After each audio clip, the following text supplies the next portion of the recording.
Ladies and gentlemen, welcome to Car Stars and Roll Bars. It's actually our website, csrb.vegas. I'm your host, Mike Kinney. We're going to be having a series of episodes coming up also on our website, all about hot rods and car shows and cool people and celebrities. And who better to have in the studio with me that the couple, when we talk about muscle cars of the Strip, used to be Mopars of the Strip, a huge gale. I think it's now approaching like the 50th year. It's been a while, trust me. I have Phil and Jill Painter with me today. And guys, welcome to the studio. Thank you. Thanks for having us. This is going to be a very interesting time today and lots of stuff we want to be talking about. I got to ask you guys, just what led to you all becoming fairly well-known worldwide promoters for an incredible event, Muscle Cars of the Strip? Let it rip, Jill. I was going to say that's for Phil answering. Oh, Phil's always had a love of cars, and so it finally ended up at the point where he'd worked with the people at the Las Vegas Motor Speedway to try and get an event. They told him no, and then an opportunity arose. And so he took it. Next thing we knew, here we were doing an event, and I'm like, oh yeah, honey, yeah, go ahead, you do that. Next thing I know, I'm carrying babies on my hip and answering the phone and learning things on the computer, and here we are. Because I still remember, and back then, I don't know if you do, Phil, I was in the tower, the pleasure announcing Las Vegas Motor Speedway for many years, NHRA, NASCAR, all the fun stuff. Essentially, I'm a microphone stand with white hair. Just give me something to read, and I'll try work hard to have fun with it. I think back then, I had a little more black hair, and I was announcing an event on Saturday afternoon, and Phil came up in the tower at the Strip of Las Vegas Motor Speedway, and he goes, who's driving that satellite up? I've got a big Mopar event. I'm looking for an announcer. Now, for all of our viewers, back then, around that same time period, we'd had fantastic Ford weekend. We had like 6 vehicles. I think the weekend before that was beautiful Buicks, and we had 2 or 3 counting the janitors that were waiting for everybody to leave. So needless to say, when Phil comes rolling up into the tower, that he had this vision of this multi-day event, it was received with a little bit of less than enthusiasm. Is that a good way to put that, Phil? Would be a closer description. Just kind of fell into, because candidly, I told them they really didn't appreciate what some of these racers bring to the dance, especially when you got in the Mopar community, and now you expanded it to about essentially any vehicles come out there and be part of the weekend. Right, Mike. And when I did approach the Las Vegas Motor Speedway, the backstory is that Jill and I competed on 5 different occasions at the Mopar Nationals, and in 2002. We had competed and we'd taken second place 4 times in a row. We couldn't take a third, couldn't take a fourth, or we couldn't take a leave. We didn't catch that clue. So in 2002, with a modified, we were one of the first people to build a pro touring Dodge Challenger with EFI, supercharged, bare brakes, all the good stuff, Budnick wheels. We won the Mopar Nationals. And so this is probably the first time I've ever done this on camera. So I left Jill in St. Louis because she had to fly home to our family. And before she got out of the truck, I says, this is the last I'm doing of these events. We finally won the Mopar Nationals. We're going to go home, sell the trailer, sell the car. I'm done with this. So she got on a plane, and I had to wait in the overflow parking to make sure she got on her flight. And the phone rings, and it was the Las Vegas Motor Speedway. And I'd put in an application several times when you had met me, and my application had been turned down. And it was a new track director trying to fill the schedule after September 11th. Mm-hmm. And he said, when you get back into town, why don't you come in and see me? So I don't know if it took me 1 or 2 or 3 days or weeks to confront Jill and say, oh, by the way, how would you like to? Do you love me enough to?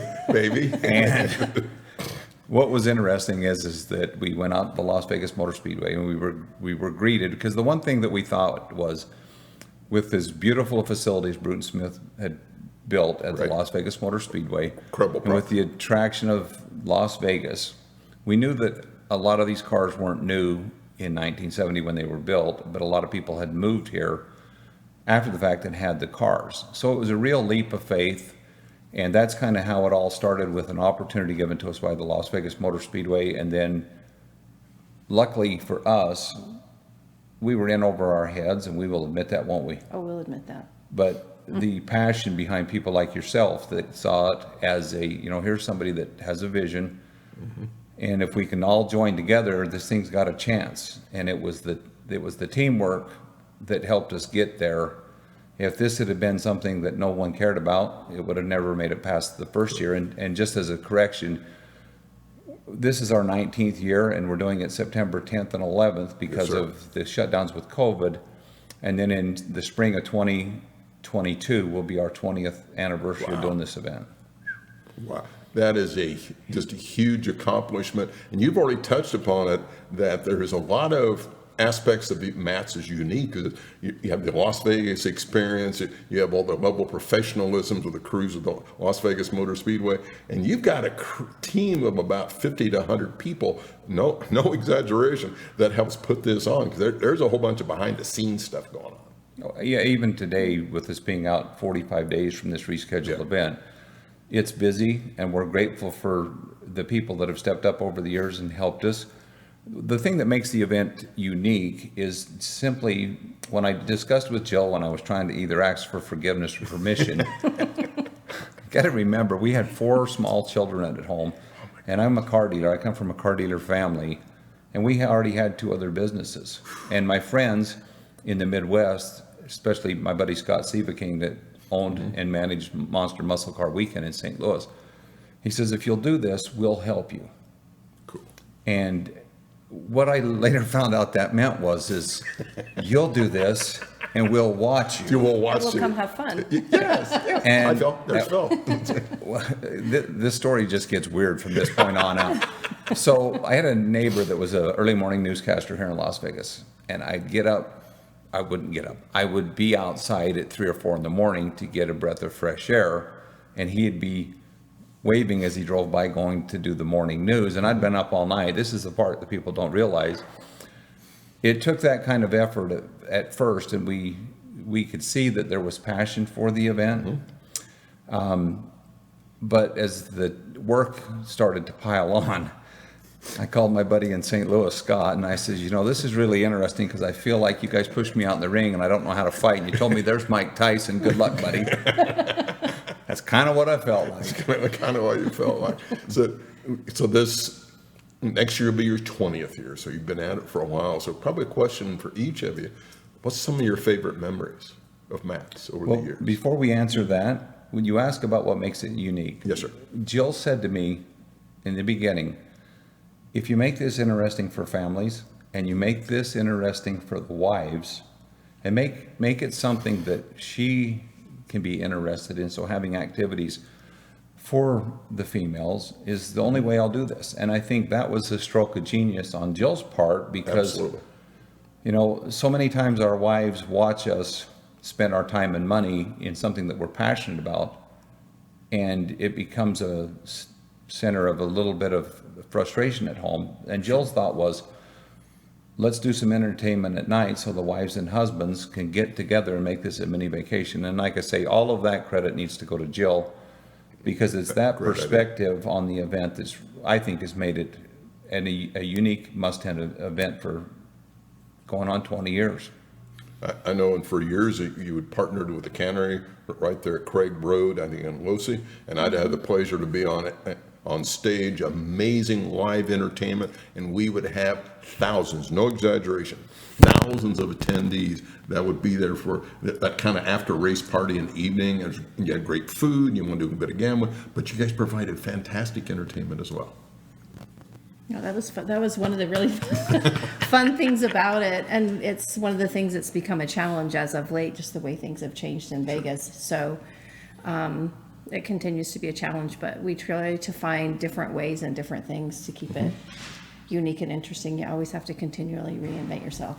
Okay, so let's go back to our questions. So just for all the viewers that have not been around Phil and I a lot, I'm kind of, well, then he brings me out, and he and I went to Monster Mopars together. That's me, you've seen it, right?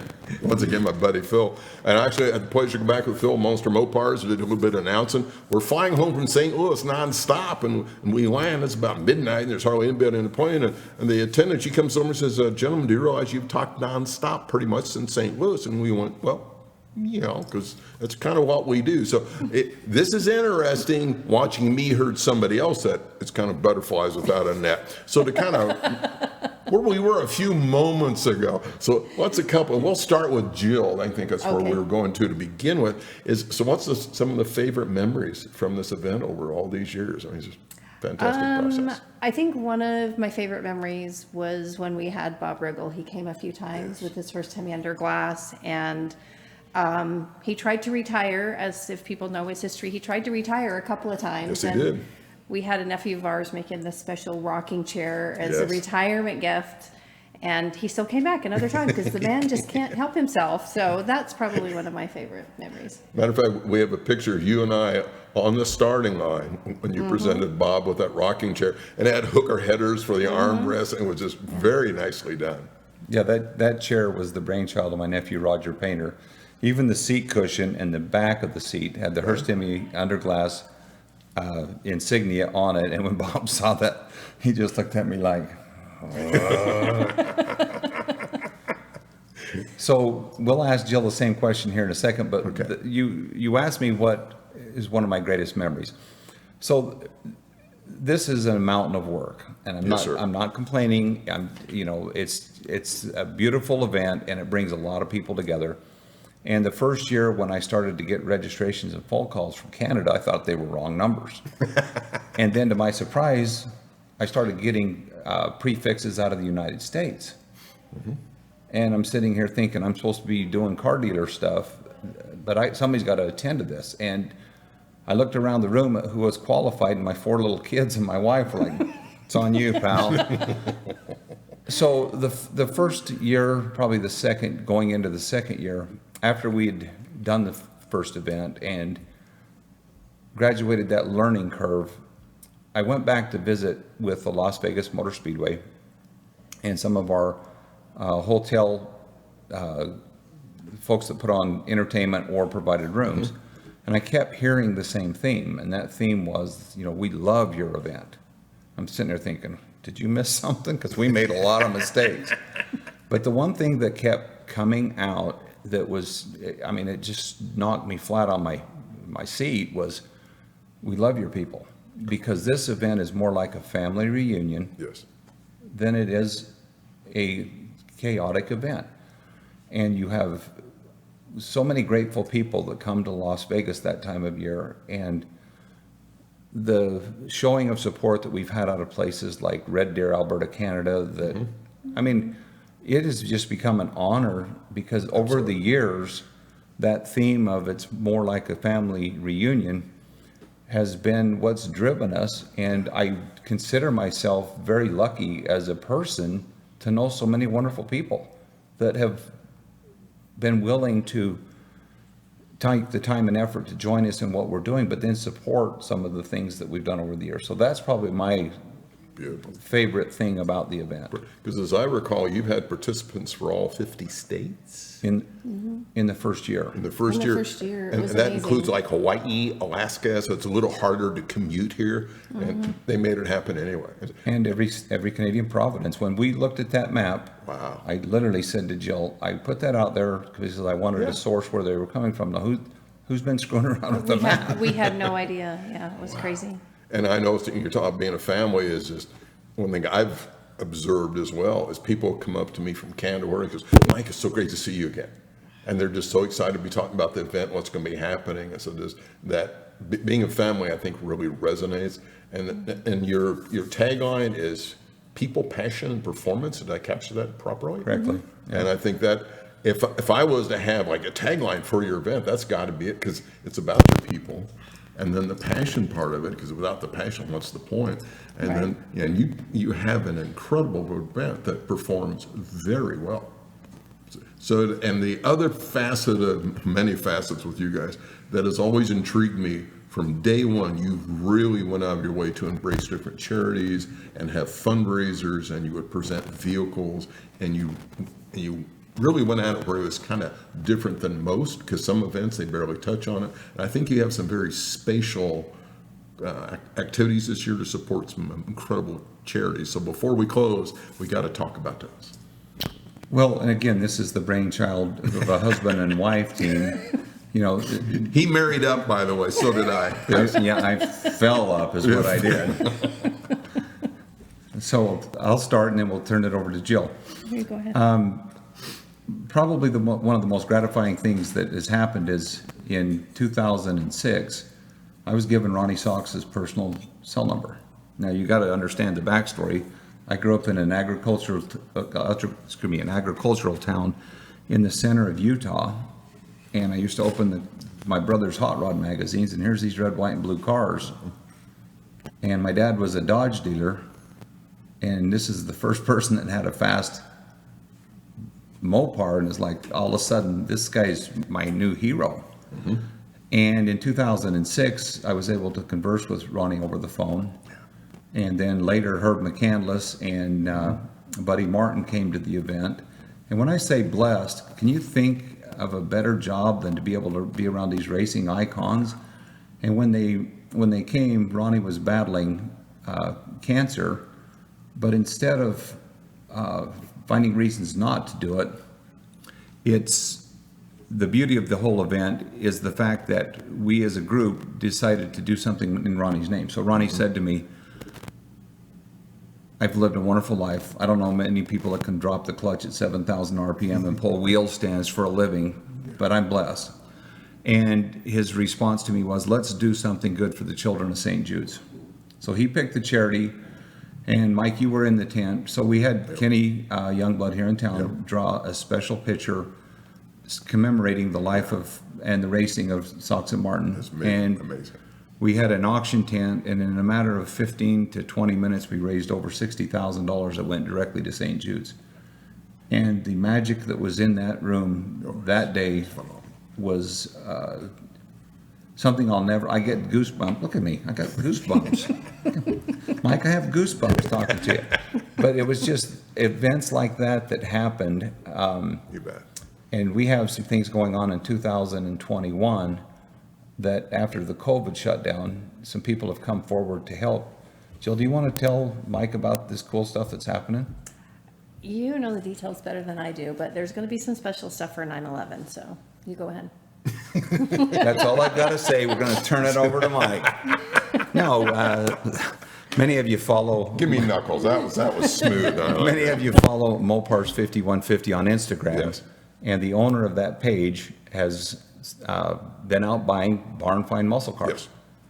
And if you don't know what a barn find is, it's the cars that sit in your neighbor's yard all those years, and your mom and dad looked at them and says, "Why does he have that car?"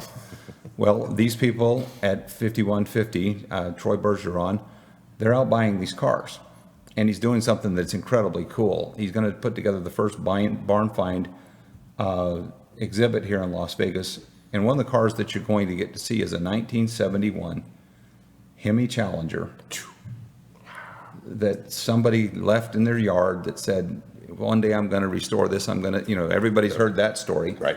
Well, he's gone out and bought those cars and convinced the owners to sell them. And he's working with several other influential people, and they're going to give away 3 of those cars to combat vets.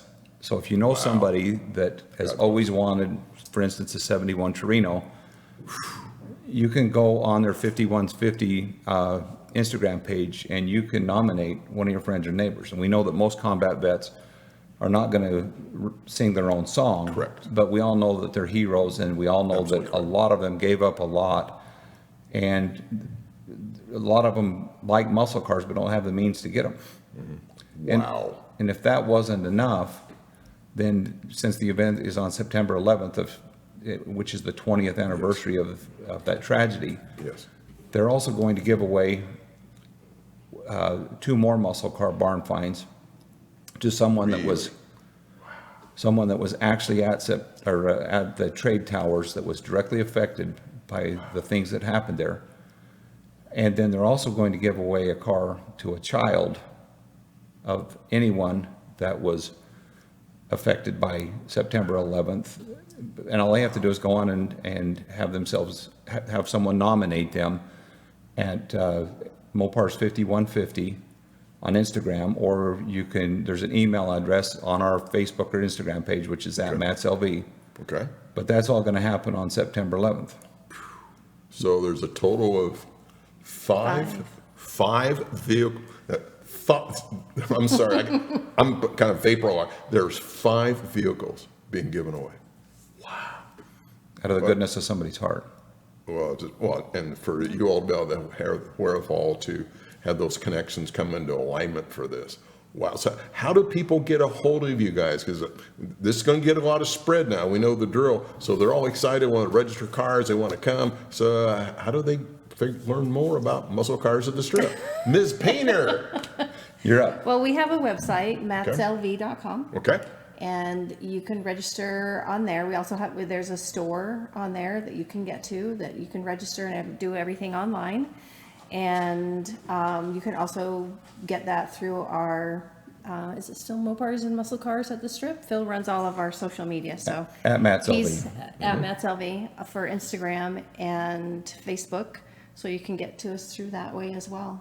Excellent. So, ladies and gentlemen, this is going to be September 10th and 11th, the Las Vegas Motor Speedway. Muscle Cars at the Strip. Mikey's ready right now. I'm just letting you know. So my wife's gone, oh, good. I have so much more time to wait to put up with all this excitement. MatsLV.com is how you get a hold of them. Phil and Jill Painter, I cannot thank you enough for letting me be involved in this. This is our 19th year together. I've almost become part of the family. And Jill's going, no, he's not. No, he's not. Can I do a drum roll? Let's do a drum roll. Easy on the table. We're going to freak out the microphone. Okay, before Mike, we move away. We're going to give something away that most people that are your age Yes, sir. are going to like. If you don't like using the web, you can even call us. No. Yeah. You have a phone number. And I Phil will give answer you the it. phone number. I answer, Okay. this is what I look like when you call. So and what would that phone number be? 702-256-8254. 8254. So before we leave, because I always like to ask my guests, and we'll start with the young lady to my immediate left, because she's kind of helped balance all this out. What's your favorite hot rod? Oh, my favorite hot rod. I think I'm going to have to pick one that Phil did. Ooh. And that would be our 70 that was the Pro Touring car would probably be my favorite. It gave us the most trouble, but it was still my favorite car. 70. Kind of what- like your kid that gives you the most Yeah. trouble that's your favorite. So what was the body style? 70. It was the 70 Challenger. Ooh, oh, yeah. Yeah. So, Monsieur, please don't say Hondas. No, nothing against Hondas. Send all cards and letters to Muscle Cars. So, what would be your favorite hot rod? Well, Jill's favorite car was referred to as the green thing. Yes, it was. So when we started this Lime car, green. everybody looked at us like, what are you doing with that green thing? Yeah. So I have to toot my own horn. We were one of the first to put a fuel-injected EFI Mopar motor in a Mopar car. We tore it apart 3 summers in a row trying to work out all the bugs. So when we were programming the ECU to run the car and to be able to run the supercharger, I called one of the best guys in the country. I says, how do we make this car run? And you know what his response was, Mike? Don't know. I don't know, but when you figure it out, let me know. So jumping in the deep end is something that we've done a little bit more often than we'd like to remember. Than most. Then we probably should have. But we probably should have. That car turned out really nice. And it was 20 years ahead. And now we have friends right here in Las Vegas putting Hellcat conversions in Chargers. They're doing LS conversions Absolutely. on, I mean, if you can imagine it, you can build it. So I think Being done. without putting myself in a corner, I like them all, and I like them for this reason. When I was a little boy growing up in Nephi, Utah, I had small exposure to the muscle cars that were in my hometown.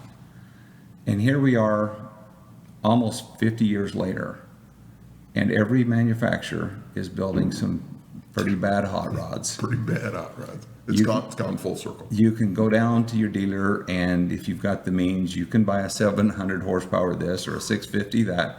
And for all of you guys at home that think, oh, that's not enough horsepower, come climb in one of them. It's a lot. I want to see your freaking white knuckles, and I want to see the hair on the back of your head after you've driven 500 or 600 horsepower and you stood on it and you figured out what these engineers have done. What they can do. Well, ladies and gentlemen, we can't thank you enough for joining us. This is Car Stars and Roll Bars right here in Las Vegas, Nevada. I'm Mike Kinney, your host. CSRB.Vegas. You can learn everything we're doing. Give me a holler. 702-371-7469. September 10th and 11th. Make sure you're going to be at the Las Vegas Motor Speedway. You can check out everything they have. And what's your website one more time? MatsLV.com. MatsLV.com. Phil cannot thank you enough. And Jill, it is always so great to have you with us. Thank you. You provided the counterweight for this little episode. Well, I tried.